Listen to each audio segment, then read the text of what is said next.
Naka-full alert na ang National Capital Region Police Office bilang paghahanda sa ikalimang State of the Nation Address ni Pangulong Ferdinand R. Marcos Jr. na nakatakda sa Hulyo 27 sa Batasang Pambansa Complex. Ayon kay NCRPO Chief Police Major General Anthony Aberin, ipatutupad ang mas pinaigting na security measures simula alas 5 ng hapon sa Hulyo 24 upang matiyak ang ligtas, maayos at mapayapang pagdaraos ng naturang aktibidad.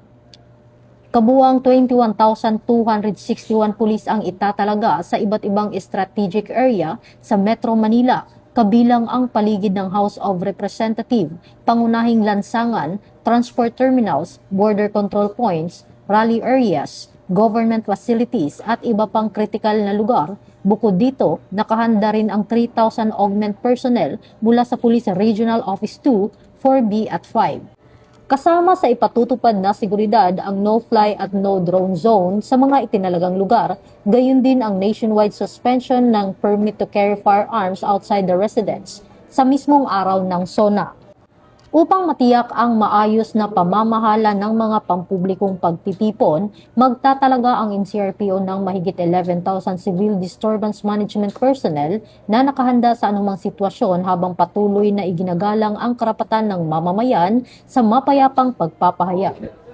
Samantala, magpapatupad din ng pansamantalang road closures at traffic rerouting sa ilang bahagi ng Quezon City, partikular sa mga rutang patungo at paligid sa Batasang Pambansa Complex. Pinayuhan ang mga motorista na sumunod sa mga ilalabas na traffic advisories ng NCRPO at Metropolitan Manila Development Authority. Tiniyak naman ng NCRPO na nakahanda ang kanilang mga tauhan at resources upang mapanatili ang seguridad hindi lamang sa SONA, kundi maging sa iba pang malalaking pagtitipon sa parehong araw. Kasabay nito, nananawagan ang Philippine National Police sa mga grupong magsasagawa ng mga kilos protesta na makipag-ugnayan sa mga otoridad, kumuha ng kinakailangang permit at tiyaking ligtas ang kanilang mga aktibidad. Ayon kay Chief PNP, Police General Jose Melencio Nartatis Jr., kinilala ng PNP ang karapatan ng bawat mamamayan na magpahayag ng saloobin, kasabay ng panawagan na makipagtulungan at igalang ang mga pulis na itinalaga para sa pagpapanatili ng kapayapaan at kaayusan.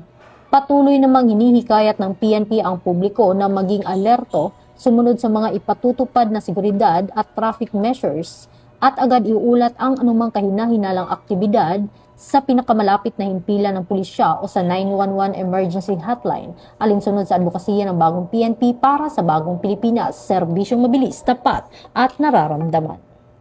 Mula dito sa Campo Crame, ako po ang inyong PNN correspondent, Patroluman Resali Umalay, nagbabalita para sa Police News Network. Alagad ng batas, tagataguyod ng balitang pulis. Ito ang bagong PNP para sa bagong Pilipinas, serbisyong mabilis, tapat at nararamdaman.